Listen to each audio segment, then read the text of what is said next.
Stories, Fables, Ghostly Tales, the podcast.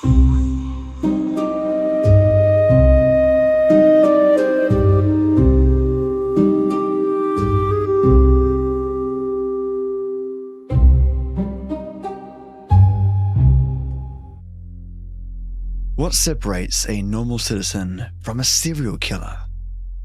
Two people walk through the same street at night. They pass the same houses, they hear the same distant traffic. They live in the same city, under the same laws, raised by the same social rules. One of them feels a flicker of unease and quickens their step. The other feels something else entirely. Not fear, not caution, but curiosity. The difference, the emotional meaning assigned to other human beings, is where this episode begins. Because the truth is uncomfortable. Serial killers do not begin as monsters. They begin as people who slowly, repeatedly, and deliberately disconnect from the humanity of others. Reputable criminology and psychological literature defines serial murder as the unlawful killing of at least two victims by the same offender, across separate events, separated by time. That separation matters. It means the act was not impulsive, not singular, and not confined to one emotional explosion. It was a choice, made again and again. A normal citizen, by contrast, is not defined by perfection. They get angry, they feel jealousy, they imagine revenge in fleeting thoughts, but most people have internal restraints. Empathy that causes distress when others suffer, remorse that punishes wrongdoing from the inside, emotional bonds that make harm costly, and moral breaks that engage even when nobody is watching. The core distinction is not rage versus calm, it is connection versus detachment, and that detachment shows up in specific, repeatable psychological traits. Trait 1. Absence of remorse. When harm does not hurt the one who causes it. Most people experience guilt as a corrective force. They replay conversations, they feel shame in the body, they seek repair. In serial offenders, remorse is often absent, shallow, or performative. Case study: Gary Ridgway. Ridgway murdered dozens of women over many years. In interviews analyzed by Federal Bureau of Investigation's behavioral specialists, Ridgway described his actions with emotional flatness. Victims were discussed as objects, obstacles, or inconveniences. Expressions of regret appeared only when self-interest was involved, such as facing punishment or losing privileges. This is a critical distinction. A normal citizen feels pain because they caused pain. A serial killer feels pain only when consequences arrive. The absence of internal punishment allows repetition. Trait 2. Manipulation as a way of relating, not as last resort. Everyone manipulates occasionally. Social life involves persuasion, but serial offenders use manipulation as a primary relational strategy. They do not ask, they engineer. Case study: Ted Bundy. Bundy's case is heavily documented in Federal Bureau of Investigation historical analysis. He used deception, feigned injury, false authority, emotional vulnerability to bypass consent. His charm was not a personality trait, it was a tool. Bundy did not form relationships, he created access. A normal citizen seeks connection and fears rejection. A serial killer seeks control and studies response patterns. Trait 3. Boundary destruction. When no is treated as negotiation. Healthy people experience boundaries as real and inviolable. They may dislike them, but they respect them. Serial offenders experience boundaries as challenges.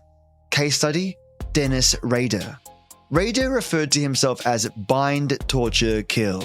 His crimes were not spontaneous, they were ritualized, violations of autonomy. Letters sent to the police revealed obsession with dominance, compliance, and control. Boundaries did not exist to Rader. They existed to be erased.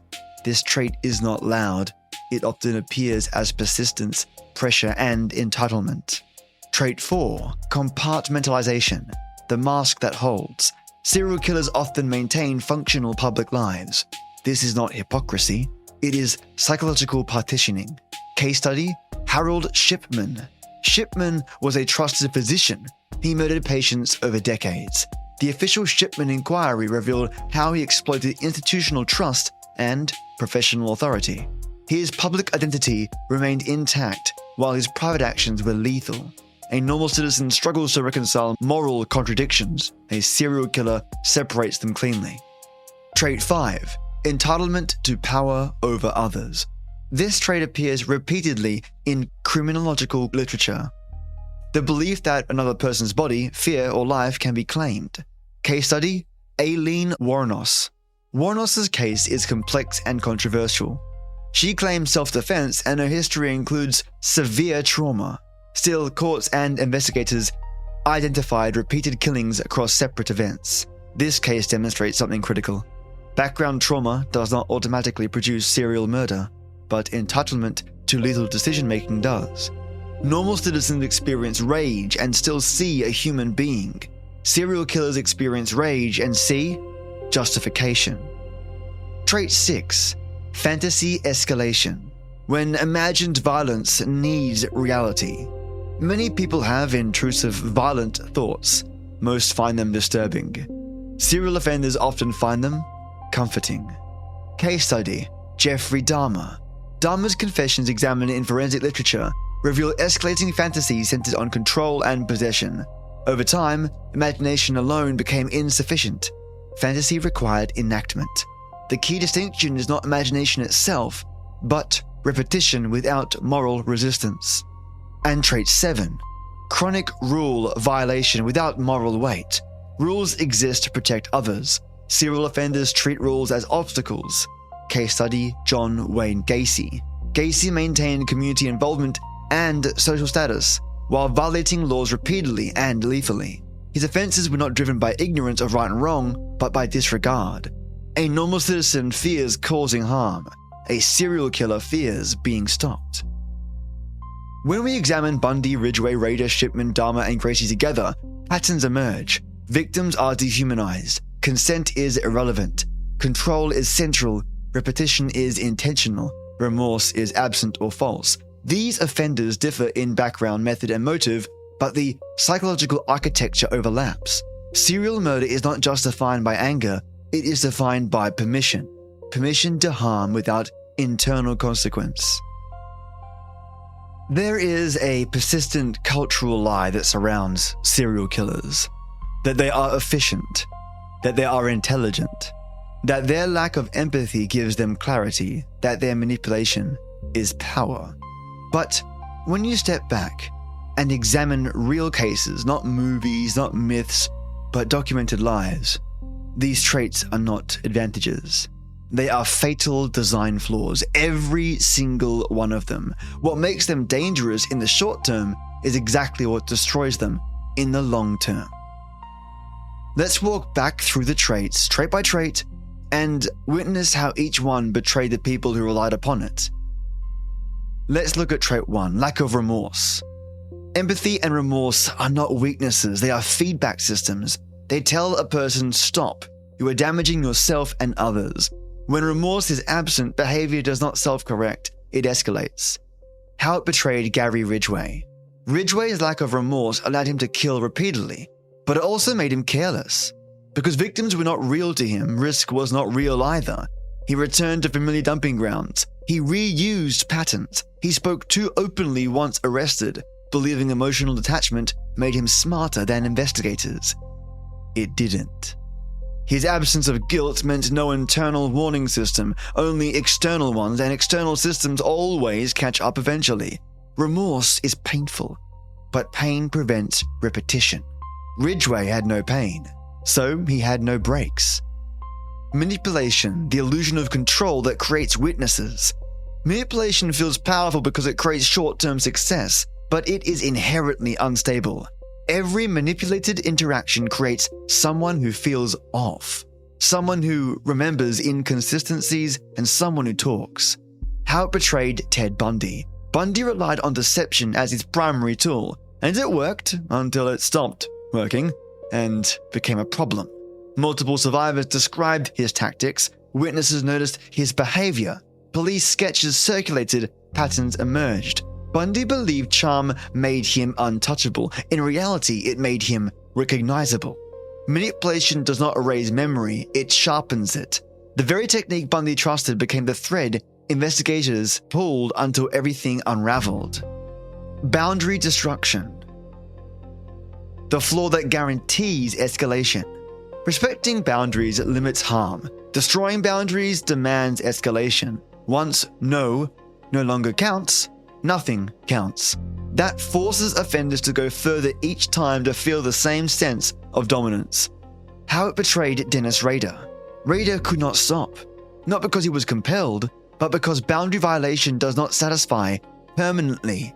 It creates hunger. He wrote letters, he taunted police, he inserted himself back into the narrative. Why?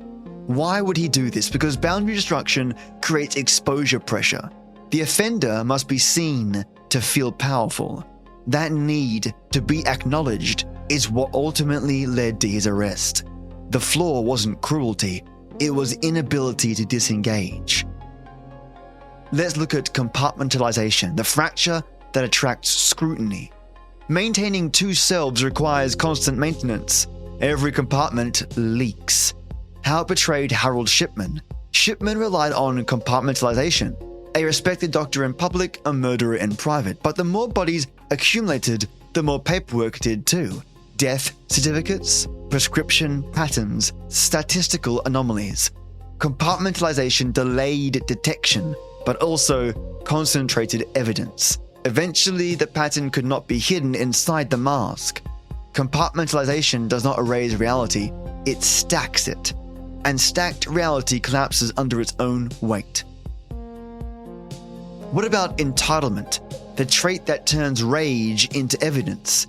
Entitlement convinces the offender that their feelings justify their actions, but entitlement also creates predictability. How it betrayed Eileen Wuornos. Wuornos' sense of entitlement to lethal decision-making, regardless of motive disputes, meant she crossed the same moral line repeatedly. Repetition creates traceable timelines, geographic patterns, forensic overlap. Entitlement removes restraint, and restraint is what prevents patterns. Once restraint is gone, investigation becomes inevitable. Let's now look at fantasy escalation, the flaw that demands reality. Fantasy is safe only when it stays imaginary. When fantasy becomes a comfort, it seeks embodiment. How did it betray Jeffrey Dahmer? Dahmer's fantasies escalated because imagination stopped satisfying him. Each real-world act intensified the need for the next. It's a kind of addiction. That escalation increased risk, expanded victim pools, multiplied witnesses, and invited interruption. Fantasy-driven violence is not stable. As I mentioned, it is addictive. An addiction always requires more. That need for more is what exposed Dahmer again and again until escape was no longer possible. And our final trait, just for today's episode, is chronic rule violation, the blindness to consequence. Rules exist because they encode consequences over time. Ignoring them does not remove consequences, it just simply delays them. How it betrayed John Wayne Gacy. Gacy believed social status insulated him. He violated legal, moral, and social boundaries repeatedly while assuming proximity to power protected him. Well, it did not. The volume of violations created, suspicious disappearances, repeated complaints, physical evidence accumulation, and rule breaking without conscience created data density. Eventually, that data density became proof. Across every case, the same truth emerges. These traits do not create freedom, they remove correction. Empathy slows harm, remorse interrupts cycles, boundaries prevents escalation, and connection disperses isolation.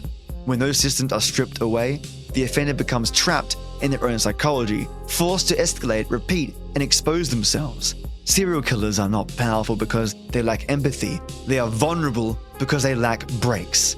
And that is why every case ends the same way.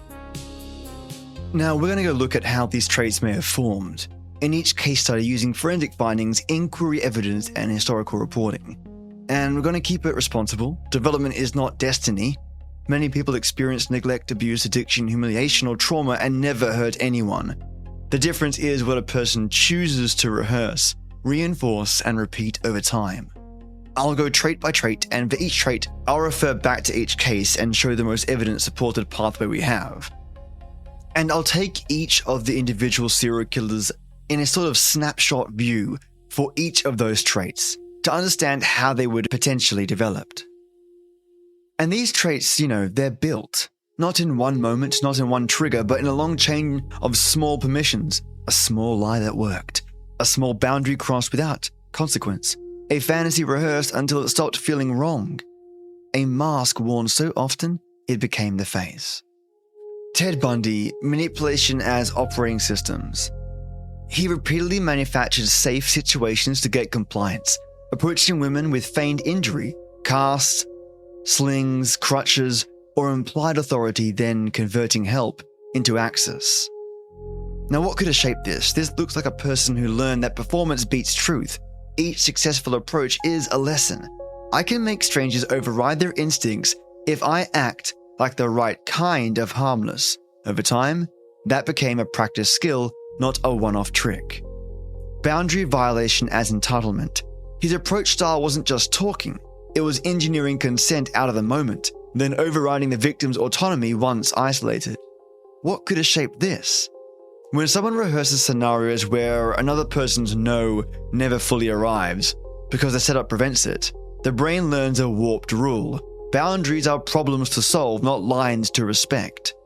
Compartmentalization, the mask that holds. He maintained normal, functional social presentation while carrying out repeated predation across places and time. So what could have shaped this? Sustained double-life behavior often grows from repetition. Every time the mask works, it reinforces the split. It becomes psychologically easier to treat the public self as the real one and the victim-facing self as disposable. What about Dennis Rader? First up is control obsession. He didn't just kill, he staged domination, binding, controlling environments, and turning people into captive objects inside a script. The consistency and ritual feel like long-term rehearsal. The likely influence isn't anger, but an internal reward loop. Control creates emotional payoff, so the behavior becomes increasingly structured. Recognition as hunger. After years, he re-entered the investigation with communications, trying to steer police and prove he still mattered. Then escalated contact until he made an avoidable mistake. This resembles a person who experienced power most intensely when others reacted. If the fantasy is I dominate, then being ignored is psychological starvation, which pushes risk-taking to force acknowledgement.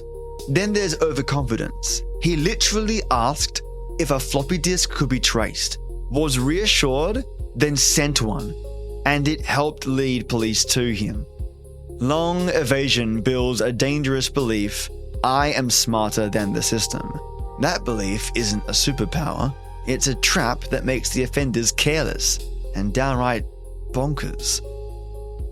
Harold Shipman, exploiting trust as access. He used the doctor role as a direct pathway to victims. Home visits, clinical authority, routine presence, and then lethal action could be hidden behind medical normality. So what could have shaped this? The most influential scenario here is structural, when a role grants privacy, unquestioned access, and a built-in explanation for death. An offender can learn that the world will rationalize their harm for them. Reality rewriting. The death of Kathleen Grundy triggered scrutiny, and a forged will became a clear example of I can rewrite the story and take what I want. This kind of act reflects entitlement that grows when small ethical violations succeed. If earlier misconduct is survived, it teaches consequences are negotiable, especially for me. Compartmentalization reinforced by institutional delay. He sustained a long-running hidden pattern before the system fully confronted it, which is itself reinforcement of the mask works belief. When an institution's default posture is trust, the offender gets repeated confirmation that their public identity will protect them. until evidence becomes too dense to ignore. Jeffrey Dahmer. Possession drive. His crimes involve not just killing, but acts that reflect ownership and control beyond death, treating bodies as objects to keep, alter, and possess. What could have shaped this? A plausible influence is the substitution of control for relationships. When real connection fails or feels intolerably unstable, control can become the solution a person rehearses until it hardens. Escalation through opportunity and concealment. One of the starkest scenes, Konorak Synthasimphone escaped, witnesses begged police to intervene, and he was returned to Dahmer, who then killed him. That kind of event is an accelerant. When an offender experiences "I got him back" through external failure, it teaches an extraordinarily dangerous lesson. Even if something goes wrong, the system may still protect me. Detachment that looks calm. Continued offending despite increasing public risk signals an internal state where the victim's humanity doesn't function as a stopping force. Repetition itself reshapes the conscience. The more often the harm is paired with emotional relief or gratification, the less the brain treats it as a moral urgent. John Wayne Gacy. Coercion by compliance, turning cooperation into captivity. A repeat pattern described in the records, luring young men with work opportunity or social access, then using compliance-based trap like a handcuff trick to flip a normal interaction into restraint. What could have shaped this? This reflects a person who learned to build situations where the victim participates in their own vulnerability, a learned predatory technique that likely sharpened through repetition and success. Social mask exploitation. He sustained a public persona, community involvement, normal social presence, while accumulating victims, which made early suspicion easier to dismiss. When reputation prevents accountability, it becomes addictive. Each time concern is waved away, the offender learns my image is armor. Escalation until a single disappearance collapses the mask. The disappearance of Robert Piest became the leverage point that pushed police attention onto him and tightened the net. The pattern suggests growing confidence, more frequent offending, more risk, less caution. That's what happens when repeated success convinces someone they're untouchable. Gary Ridgway, targeting the overlooked. He admitted he targeted sex workers because he believed they were less likely to be reported missing and expressed hatred toward them. This is a worldview training itself into permission. Some lives count less. Once someone internalizes that hierarchy, it becomes easier to harm without internal resistance. Repetition as proof of emotional collapse. He confessed to dozens of killings over the years, indicating sustained ability to repeat lethal harm without remorse-based interruption.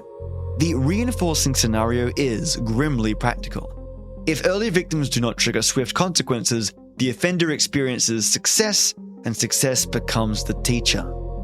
Eileen Wuornos. Violence framed as preemptive justification.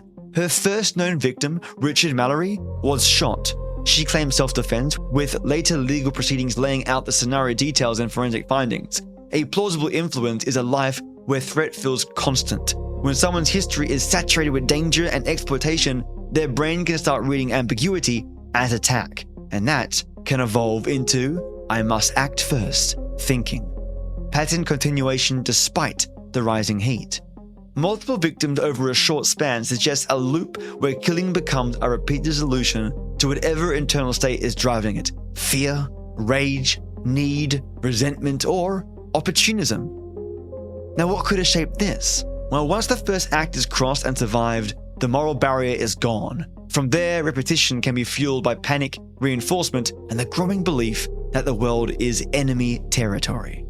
And have a think to yourself, do you know anyone that constantly sees the world as a threat, that sees the negatives perhaps, or doesn't take opportunities in the thought that someone will step in their way and stop them?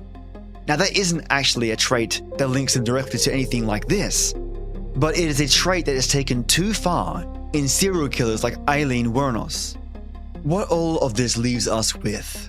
When you strip away the mythology, the headlines, the shock value, what remains is something quieter and far more important. Every trait we explored was not a superpower, not intelligence, not inevitability. They were failures of connection, failures of restraint, and failures of correction. Manipulation did not make these individuals clever, it made them predictable. Boundary violations did not make them free, it forced escalation. Fantasy did not give them clarity, it hollowed out their reality. Compartmentalization did not protect them, it delayed collapse. And most importantly, none of these traits emerged fully formed. They hardened through repetition. They were rewarded by silence. They were strengthened by getting away with smaller harms first. That is the real dividing line between a normal citizen and a serial killer. Not anger, not trauma, not even dark thoughts. It is whether a person still experiences other human beings as real enough to stop themselves. Empathy is not softness, remorse is not weakness, and boundaries are not inconvenience. They are the systems that keep our society intact. And when those systems fail inside a person, the damage doesn't stay private for long. Understanding this isn't about fear, it's about awareness and about recognizing how easily small permissions can grow into catastrophic ones, and why catching them early matters. And that is where I'll leave you for now.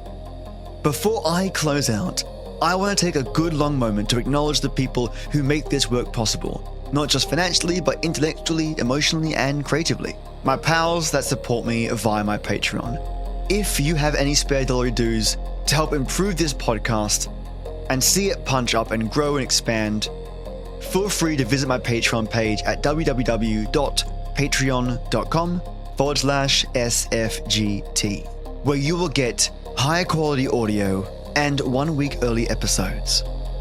And of course, my amazing thank yous. All supporters get a shout out in some shape or form.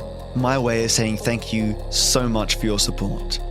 First up is my amazing deity level, god tier, planetary shifting friend of mine, Matto Star, my old night tea titan. Matto Star! Matto, your support deserves more than a line, it deserves space. You don't just back this podcast, you engage with it, you spend time, you listen with intent, and you notice details others miss. And I feel as an investigator, you would ask the kind of questions that would sharpen that kind of work rather than flatten it. You have a keen eye, not just for what's said, but for what is implied. And that kind of attention elevates everything. Thank you for your active, thoughtful, and deeply valued support and friendship. Thank you, Matto, for standing behind this work with curiosity, trust, insight, and friendship. You genuinely shape this podcast moving forward.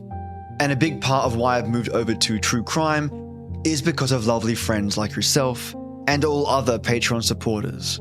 And you are a big part of why I've been doing this for 10 years. The love and support I get from yourself and all Patreon supporters puts a pep in my step like you wouldn't believe. So thank you, Matto, for always being there and being my friend. Have an amazing, amazing week ahead, and I'll be in touch, legend. And now onto my White Tea Warlords. White Tea Warlords! Where each one of you legends brings something distinct and unique to this space. Leza, my disciplined, focused, gym-forged friend. There's something powerful about someone who understands consistency and effort. That mindset translates into real support and it shows. And your level of discipline, both in life and in support of this podcast, I can only imagine you would have as what they would call boulder shoulders. With that kind of determination. Mate, please do an extra 5 reps just for my silly self. I think you can handle it, right, buddy?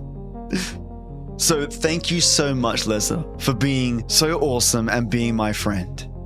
Thank you again for your support and have an absolutely epic week ahead. And enjoy the gym, legend. And to my next White Tea Warlord, Maya, Queen of Cats, perceptive, calm, observant. You carry that quiet authority that comes from noticing patterns others rush past. There is wisdom in that stillness, Maya, and thank you so much for your friendship and your support. What an absolute stalwart as well. Thank you. Have a fantastic week ahead. You are awesome. And my final White Tea Warlord, Sangeetha the Seer, intuitive, thoughtful, and always a step ahead. You see the shape of things before they fully form, and that perspective adds depth to everything you touch. Thank you, Sangeetha. Thank you for your support and your friendship. Have a brilliant week ahead. And to all of my supporters who support in your own way, thank you for being the foundation that is steady, respectful, and genuinely, I appreciate you. And on that note, I do want to also say thank you to my Earl Grey enforcers now and all tiers thereafter. I am lucky to have Chad Warren, Peter Raffaelli, Just Heather, Juicebox Andy, Paige Kramer, Seductive Smiles, Jane Gumnick, and Michael Krupp. Thank you so much for your support. To all of you, thank you for believing in work that takes its time, asks hard questions, and treats serious subjects with care. And to everyone listening, thank you for staying with me and this difficult conversation and for choosing understanding over sensationalism. You are all wonderful. Have a fantastic week, and as always, till next we meet.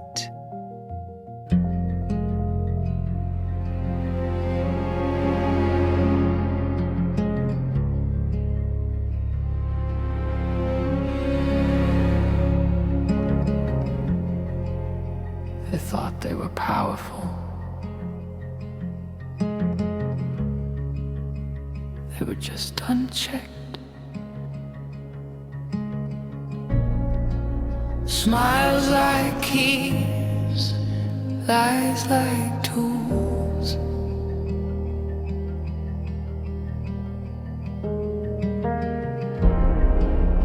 Every line crossed rewrote the rules.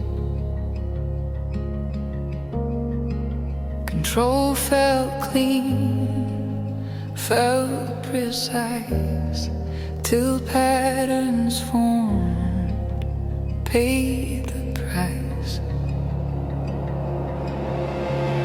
Manipulation isn't strength, it's dependency. Boundary violation forces visibility. Every trait they trusted turned against them in the end.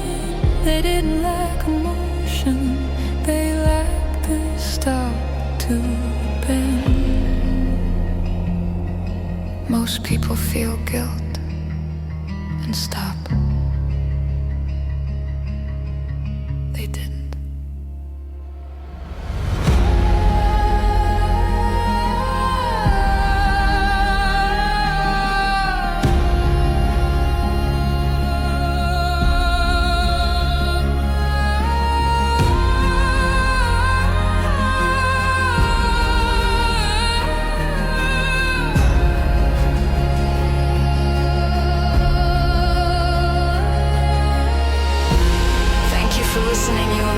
Listeners, I want to thank my odd night tea titan Maddo Star, the most amazing supporter and special pal of mine. May your days be full of joy, and a huge thank you to my white tea warlords and friends of mine. Lezosaurus, my gym genius, Maya, my queen of cats, and Sangeetha, the seer that sees all. And to all my Earl Grey enforcers and tears there, after all my love to you, I'll see you soon.